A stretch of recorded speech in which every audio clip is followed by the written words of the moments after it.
इस ई क्लास में अध्ययन का टॉपिक है हिंदी भाषा उद्भव व विकास।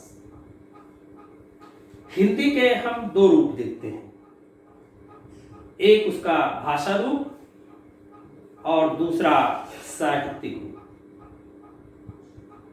कोई भी साहित्य हो, किसी भी भाषा का हो, वो साहित्य अपने प्रखर रूप में तभी आती है जब उसकी भाषा बहुत ही सुदृढ़ और ऊर्जावान होती है। भाषा है क्या? भाषा की जब हम बात करते हैं तो वास्तव में भाषा हमारे विचारों की अभिव्यक्ति का एक साधन है।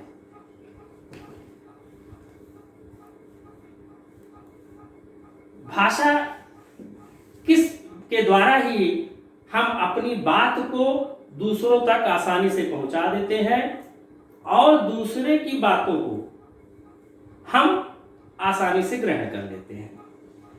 इसलिए भाषा हमारे लिए, हमारे जीवन के लिए बहुत ही महत्वपूर्ण भाग है।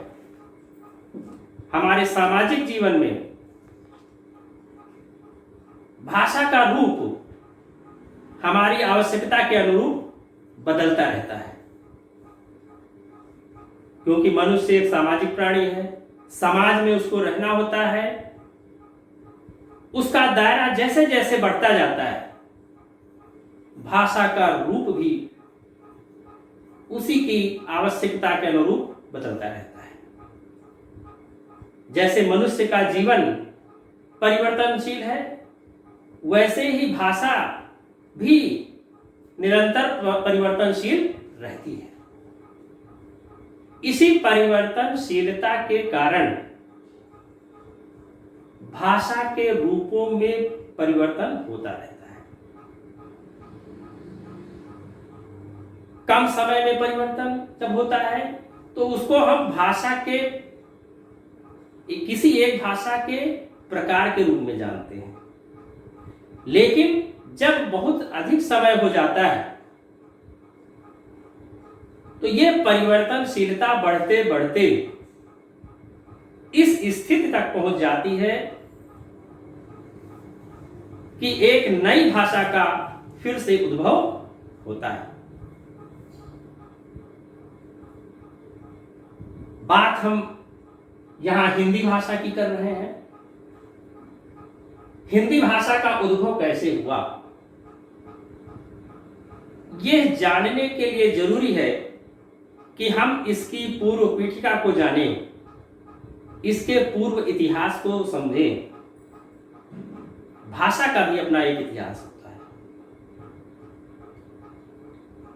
यदि हम अपने देश की भाषाओं का अध्ययन करें तो हिंदी के पूर्व हमको 4 भाषाओं का ज्ञान होता है।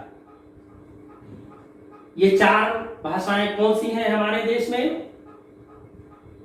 संस्कृत, पाली, प्राकृत और अपभ्रंश। ये हिंदी के पूर्व की भाषाएं हैं। ये क्रमागत रूप से संस्कृत से लेके अपभ्रंश तक भाषा धीरे धीरे परिवर्तित होती रही और नए नए रूप हमारे सामने भाषा के आते रहे। आखिर इनका काल निर्धारण क्या हुआ, कैसे हुआ, इनका काल क्या था, इसको भी देख लिया जाए। संस्कृत का समय हमारे यहां बताया जाता है कि 1500 ईसा पूर्व से 500 ईस्वी तक का जो समय काल था वो संस्कृत का था। उसके बाद भाषा परिवर्तित हुई और एक नई भाषा आई, पाली। इसका समय काल था 500 ईसा पूर्व से 1 ईस्वी तक। फिर भाषा का रूप परिवर्तित हुआ और नई भाषा आई, प्राकृत, जो कि 1 ईसा पूर्व से 500 ईस्वी तक प्रचलन में रही। उसके बाद नई भाषा आई अपभ्रंश, जिसका समय काल है 500 ईस्वी से 1000 ईस्वी तक। पुरानी भाषाओं का अगर कालक्रम देखें तो हम पाते हैं कि 1500 ईसा पूर्व से लेकर के 1000 ईस्वी तक के बीच में ये 4 भाषाएं हमारे यहाँ अलग अलग कालखंड में उत्पन्न हुई और उनका प्रचार और प्रसार हुआ। अब पहली भाषा संस्कृत, जिसको हम देववाणी कहते हैं, देवताओं की वाणी। देवताओं की वाणी इसलिए कहा गया है क्योंकि जितने भी हमारे प्राचीन ऋषि मुनियों की ऋचाएं हैं या वेद हैं, उनकी रचना इसी भाषा में हुई और इस भाषा के पहले रूप को हम कहते हैं वैदिक संस्कृत। नाम से ही जाहिर होता है कि वैदिक कालीन संस्कृत होगी। जितने भी हमारे वेद हैं, जितने भी हमारे उपनिषद हैं, वो सब इसी भाषा में रचे गए, जिसको हम वैदिक संस्कृत के नाम से जानते हैं। इसके बाद इसी भाषा में रूप परिवर्तन हुआ संस्कृत का, और इसी का दूसरा रूप आया लौकिक संस्कृत। 2 शब्द अक्सर हम सुनते हैं, परलोक और लोक। परलोक मीन्स जो हमारी इस दुनिया से बाहरी दुनिया, दूसरी दुनिया है, देवताओं की दुनिया, और लोक मतलब ये लोक जिस लोक में हम लोग रहते हैं। जब देवता जो है हमारे यहाँ अवतार रूप में उनकी आने लगे, उनकी कल्पना की गई कि वो अवतार रूप में जो है यहाँ पे आए, तो उनकी भाषा भी एक तरीके से परिवर्तित हुई और एक नई भाषा का उद्भव हुआ, लौकिक संस्कृत। जितने भी हमारे महाकाव्य हैं, रामायण हो या महाभारत है, ये सब इसी लौकिक संस्कृत में रचे गए हैं। इस तरह संस्कृत के 2 रूप हम देखने को हमें मिलते हैं। भाषा का परिवर्तन, ये जो लौकिक संस्कृत है,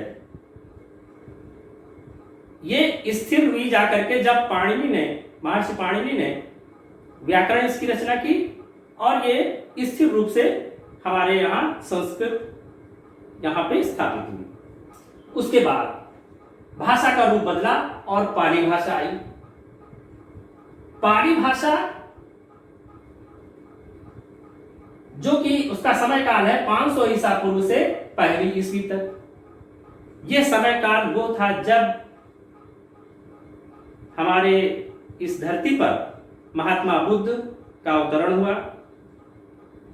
उसी समय काल में राजनीतिक उथल पुथल भी यहाँ काफी हुई, जिसमें मौर्य वंश का प्रमुख रूप से उद्भव हुआ।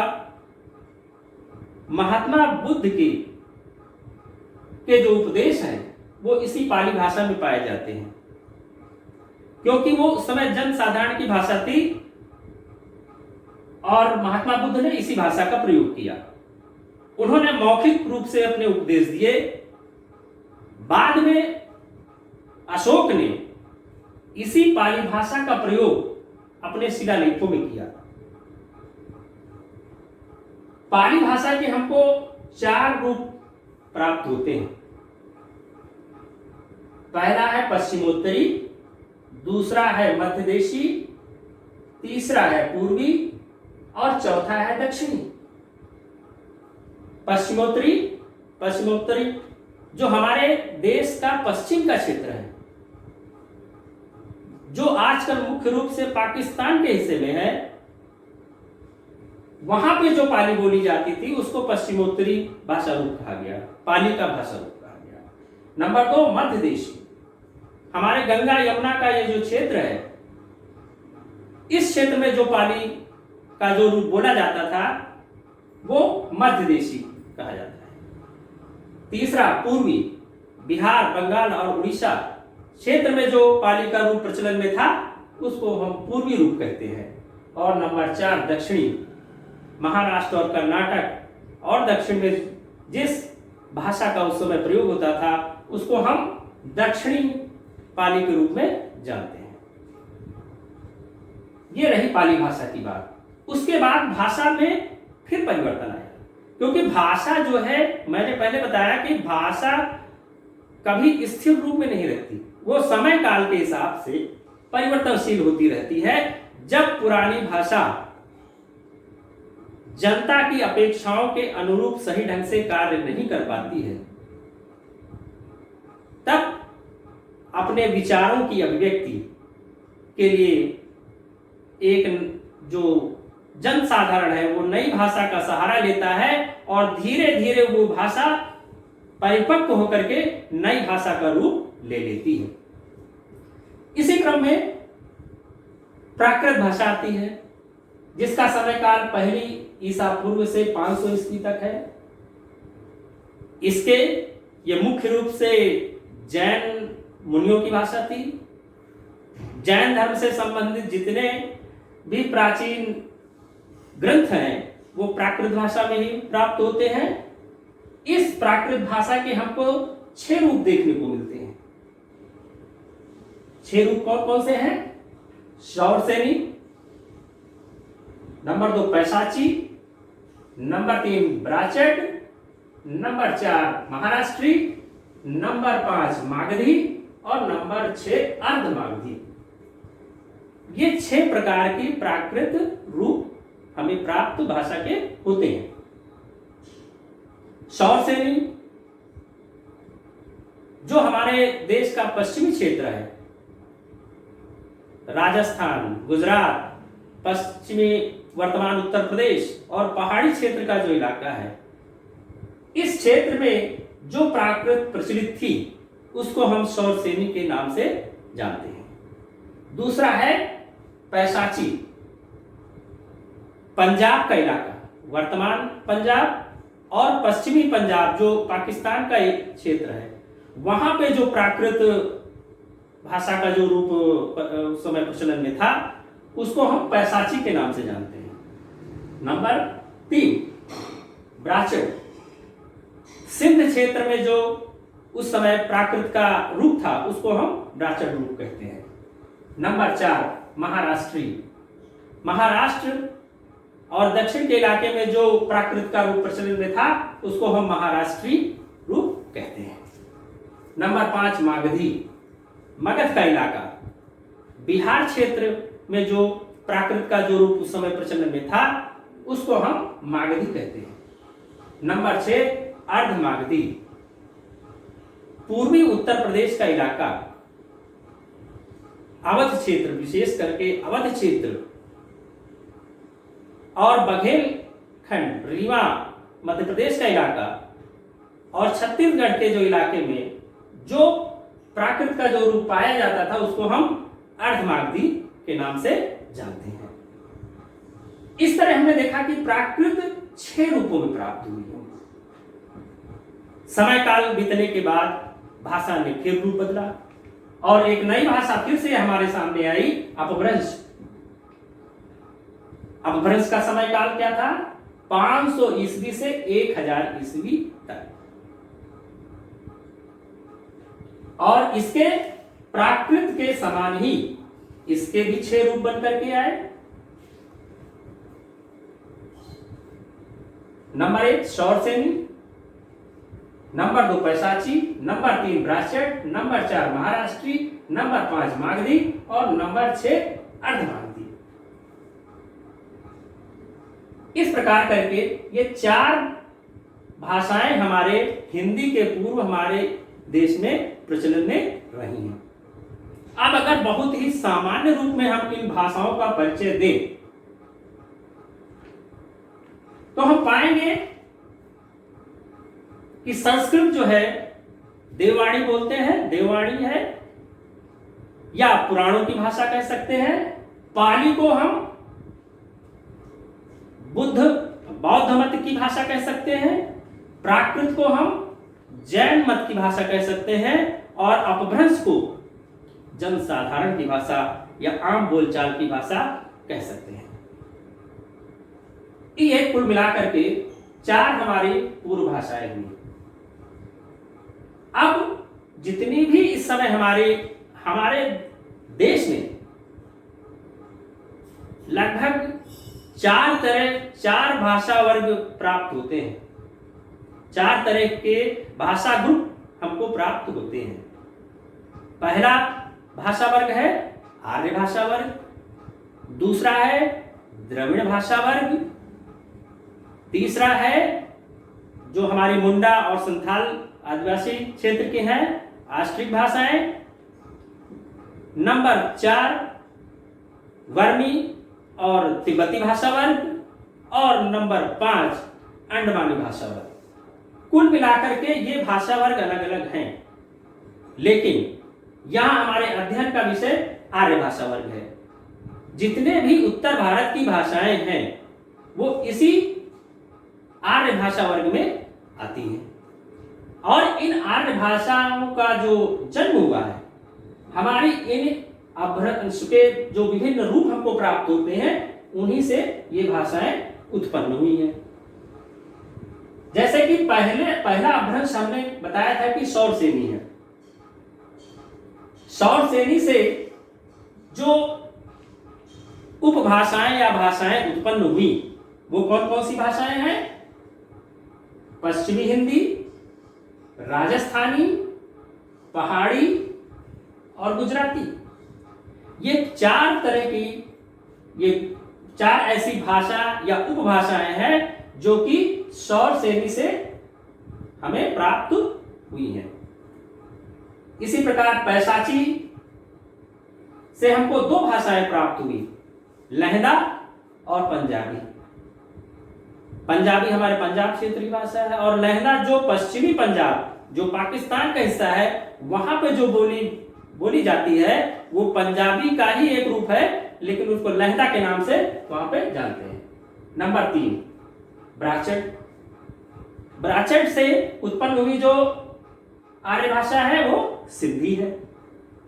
महाराष्ट्र से उत्पन्न हुई मराठी है।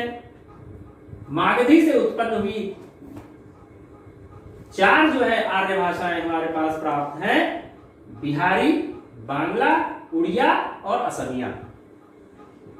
और इसके बाद छठे अपभ्रंश से अर्धमागधी से हमको पूर्वी हिंदी की उपभाषाएं प्राप्त होती है। इस प्रकार हमने देखा कि जो हमारी वर्तमान की जो भाषाएं हैं वो कहीं ना कहीं इन्हीं अपभ्रंश से ही ज्यादातर उत्पन्न हुई हैं।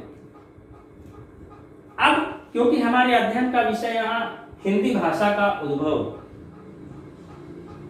हिंदी भाषा का उद्भव कैसे हुआ, किन अपभ्रंशों से इनकी उत्पत्ति हुई, ये यहां पे हम आपको आगे बताएंगे।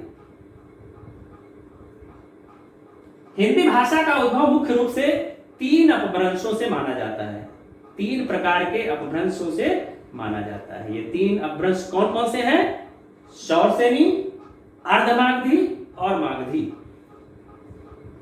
ये तीनों जितनी भी हमारी हिंदी की बोलियां हैं या उपभाषाएं हैं वो सब इन्हीं 3 अपभ्रंशों से हमें प्राप्त हुई है। इन्हीं से वो विकसित हुई है। सौरसेनी अपभ्रंश से विकसित होने वाली बोलियां कौन सी हैं? नंबर 1 खड़ी बोली, फिर ब्रजभाषा, हरियाणवी, कन्नौजी, बुंदेली, पश्चिमी पहाड़ी, मध्यवर्ती पहाड़ी, मारवाड़ी, मेवाती, जयपुरी और मालवी। सौरसेनी से ये जो बोलियां हुई, खड़ी बोली, दिल्ली और मेरठ के आसपास के क्षेत्र में जो बोली प्राप्त होती है वो खड़ी बोली के नाम से जानी जाती है। ब्रज क्षेत्र की भाषा को हम ब्रज भाषा कहते हैं। हरियाणा में बोले जाने वाली बोली हरियाणी या हरियाणवी कहते हैं। इसका एक अन्य नाम बागरू भी है, बागरू नाम से भी इसको जानते हैं। चौथी है कन्नौजी। कन्नौज के आसपास का जो एरिया है वहां पे जो बोली जाती है उसको कन्नौजी कहते हैं। और बुंदेलखंड में बुंदेली। फिर पश्चिमी पहाड़ी, हिमाचल क्षेत्र में, जो हिमाचल प्रदेश के एरिया में जो बोलियां बोली जाती हैं उनको हम पश्चिमी पहाड़ी के नाम से जानते हैं। नंबर 8, नंबर 7 मध्यवर्ती पहाड़ी। मध्यवर्ती पहाड़ी क्षेत्र कौन सा है? हमारे उत्तराखंड का जो गढ़वाल और कुमाऊं का एरिया है वो मध्यवर्ती पहाड़ी का क्षेत्र माना जाता है, और इस क्षेत्र में जो बोली बोली जाती हैं वो इसके अंतर्गत आती हैं, खास करके गढ़वाली और कुमाऊनी। इसके बाद राजस्थान में जो बोलियां बोली जाती हैं वो आती हैं मारवाड़ी।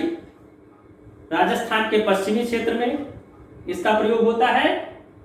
मेवाती, उत्तरी राजस्थान में इसका प्रयोग होता है। जयपुरी, पूर्वी राजस्थान में इसका प्रयोग होता है। और मालवी, जो दक्षिण राजस्थान में प्रायः ये बोली जाती है। इस प्रकार अगर देखें तो सौर शैली से हमको कुल लगभग 11 जो है बोलियां प्राप्त हुई है। इसके बाद अर्धमागधी। अर्धमागधी क्या है?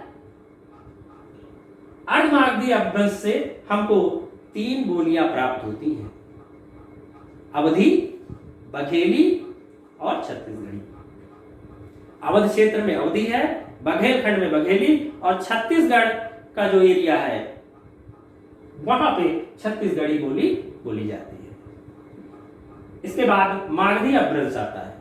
मागधी अपभ्रंश जो बिहार क्षेत्र में, बिहार, बंगाल और उड़ीसा के क्षेत्र में प्रचलन में थी उससे, लेकिन क्योंकि मागधी का केवल जो हिंदी क्षेत्र, हिंदी के लिए जो हमने उपयोग किया, उसके जो हिंदी रूप पैदा हुए वो कौन से पैदा हुए? बिहार क्षेत्र की 3 बोलियां, वो है मगही, मैथिली और भोजपुरी। ये 3 बोलियां हमको मागधी अपभ्रंश से प्राप्त हुई हैं। भोजपुरी ऐसी बोली है जिस हिंदी की जितनी भी बोलियां हैं उनमें सबसे ज्यादा जनसंख्या, बोलने वाली जो जनसंख्या है वो भोजपुरी की है। इस तरह हमने देखा, अगर इनकी गणना की जाए तो हम देखेंगे कि हिंदी की कुल मुख्य जो बोलियां हैं वो 17 हैं।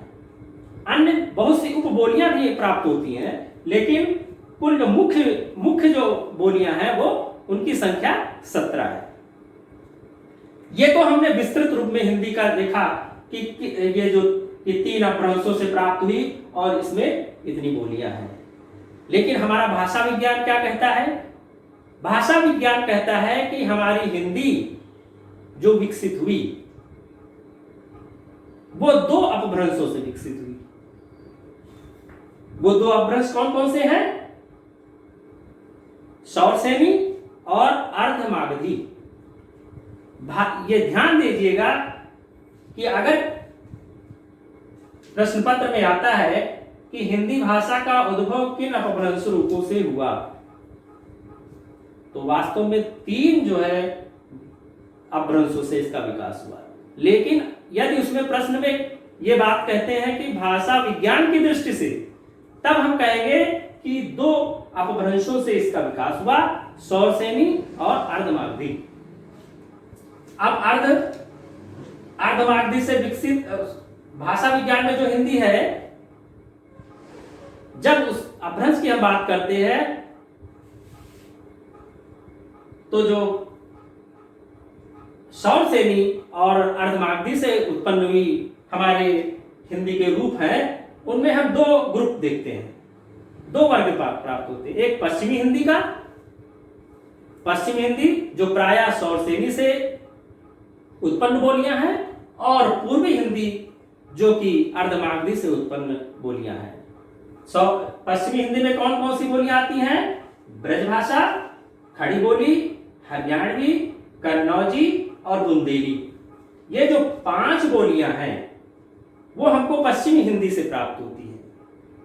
इसके अलावा जो पूर्वी हिंदी से हमको बोलियां प्राप्त होती हैं वो 3 बोलियां प्राप्त होती हैं, अवधी, बघेली और छत्तीसगढ़ी। इस तरह हमने देखा कि भाषा विज्ञान की दृष्टि से हमारी 8 बोलियां जो है महत्वपूर्ण है।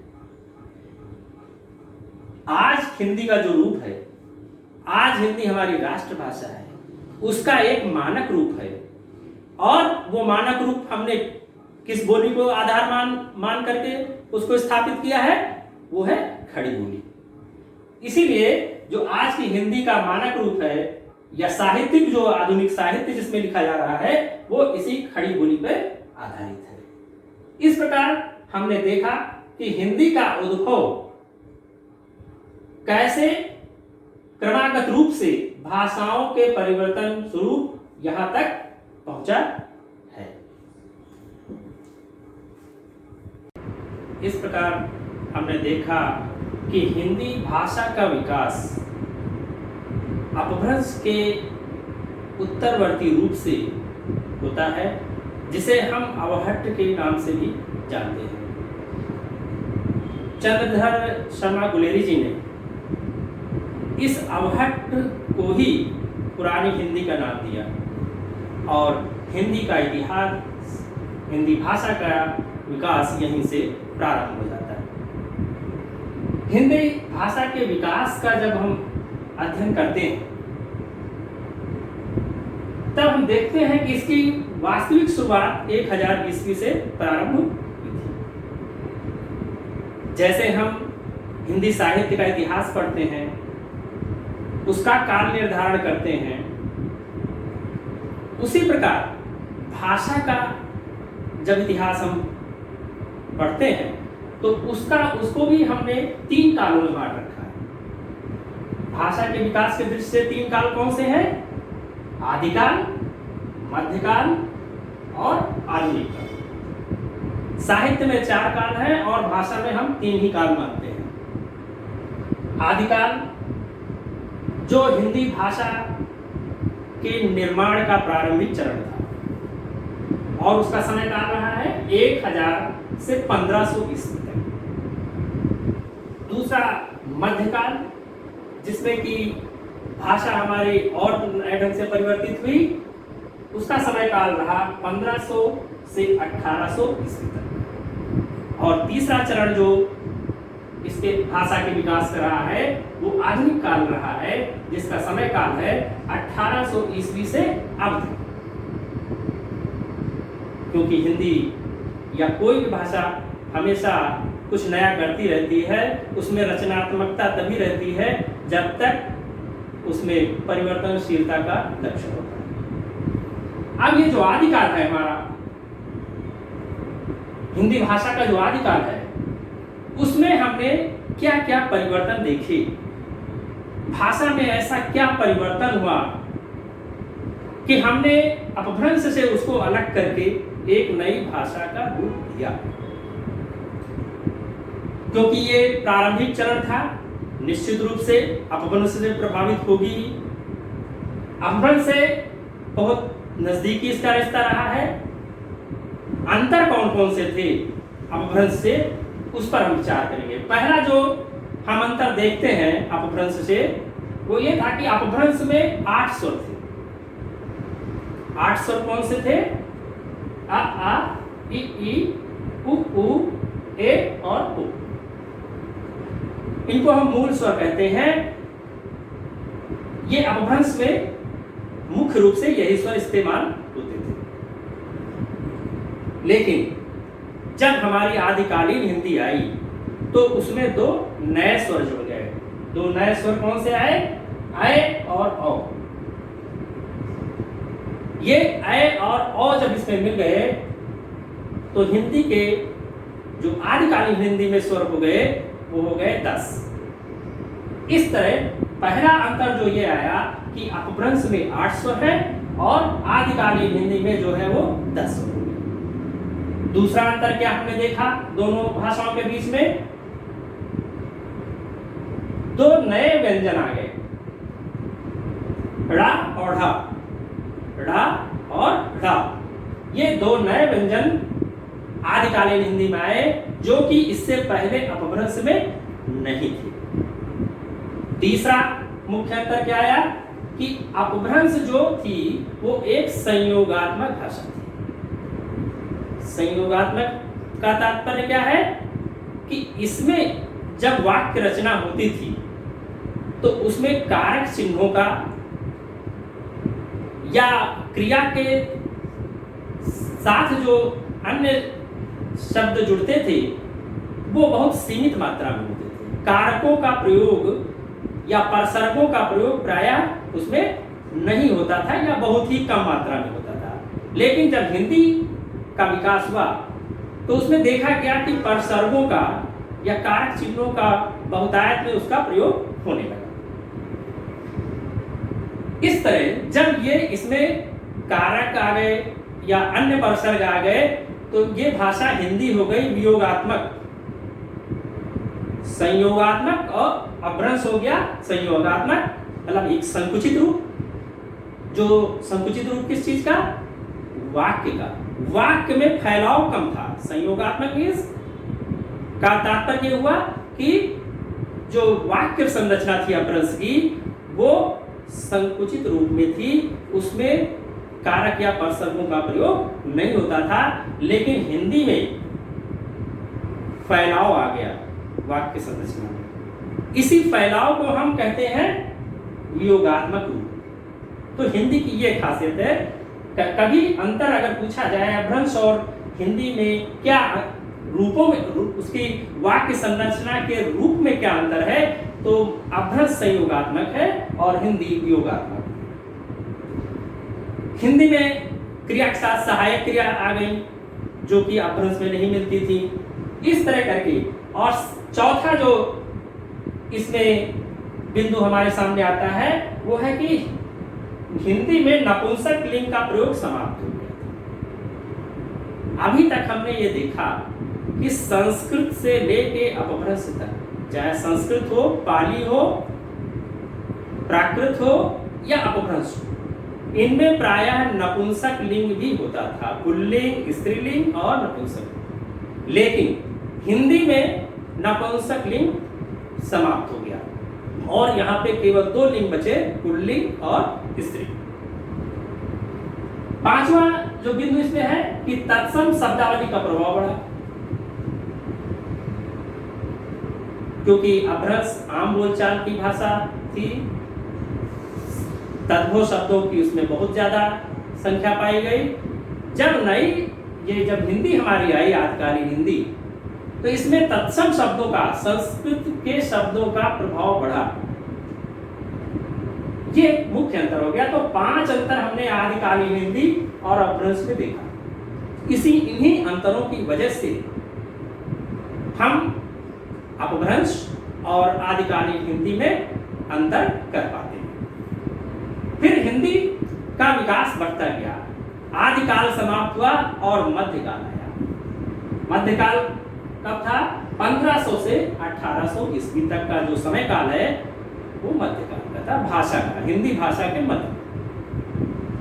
इसमें क्या अंतर आया? क्योंकि हमें ऐतिहासिक रूप से पता है कि इस समय काल में हमारे यहाँ विदेशियों का आगमन हुआ, उसकी वजह से हमारे यहाँ अरबी, फारसी और तुर्की के शब्दों का यहाँ पे प्रवेश हुआ। इसलिए हमारे यहाँ कुछ 5 नए व्यंजन आ गए हिंदी में। ये फारसी के प्रभाव से ये हमारे व्यंजन आए। कौन कौन से? जैसे हम हिंदी में तो व्यंजन का, ख, ग पढ़ते हैं, लेकिन इसमें क, ख, ग, ज और फ, ये जो 5 नए व्यंजन हिंदी में आ गए, ये इन्हीं विदेशी भाषाओं के प्रभाव की वजह से आए। दूसरा एक पॉइंट इसमें और भी बना कि जो शब्द के अंत में, जैसे पहले राम बोला जाता था, राम सीधा सीधा राम लिखा गया, लेकिन अब जो इसमें नीचे हलंत का प्रयोग होने लगा। कहने का मतलब वो जो आ शब्द था, आ एक तरीके से जो स्वर इसमें छिपा हुआ है वो हट गया और उच्चारण मां में थोड़ा सा हल्कापन आ गया, राम, इस तरह का उच्चारण होने लगा। फिर हुआ कि आदिकाल की तुलना में और भी वियोगात्मक हो गई। हिंदी का जो लक्षण रहा है कि वो वो बराबर समय काल के साथ साथ योगात्मक होती गई। कहने का तात्पर्य वाक्य विन्यास उसका विस्तृत होता चला गया, परसर्गों तथा सहायक क्रियाओं का प्रयोग और बढ़ गया। जैसे कारक हो गए, कर्ता, कर्म, इनके जो कारक चिन्ह थे उनका प्रयोग और बढ़ गया और क्रिया के साथ सहायक क्रिया का प्रयोग होने लगा। जैसे है, गा, गी, गे या था, थी, थे, ये जो है इस तरह के जो हमारे सहायक क्रियाओं का प्रयोग जो है इसमें बढ़ गया। निश्चित रूप से तत्सम शब्दों का प्रभाव और बढ़ता चला गया। इस तरह से हमारा ये जो मध्यकाल था इसमें भाषा का रूप काफी कुछ परिवर्तित हुआ और अधिकांश जो हमारे जो भक्ति काल के प्रारंभिक जो रचनाकार हैं उनकी शब्दावली में इसका अंतर आपको देखने को मिलेगा। तीसरा काल हमारा आता है आधुनिक काल, जो हमारा वर्तमान काल चल रहा है। इस समय कब से शुरू हुआ? ये 1800 ईस्वी से आज तक का जो समय है वो आधुनिक काल माना जाता है।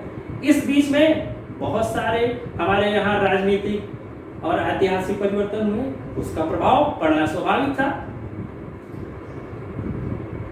यूरोपीय देशों से यहाँ पे लोग आए, विशेष तौर पे अंग्रेज यहाँ पे आए, तो अंग्रेजी भाषा का प्रभाव हमारी हिंदी के ऊपर पड़ा और उसका प्रभाव यह हुआ कि कुछ नए व्यंजन हमारे यहाँ, संयुक्त व्यंजन हमारे यहाँ आए, जैसे कि ड्रा जो है हमारे यहाँ का मूल व्यंजन नहीं है, लेकिन अंग्रेजी के प्रभाव से ये व्यंजन आया और इसी प्रकार के बहुत सारे अक्षरों का, शब्दों का, अंग्रेजी शब्दों का प्रयोग हमारी हिंदी में बढ़ता चला गया, क्योंकि आधुनिक युग जो है वो गद्य का युग माना जाता है।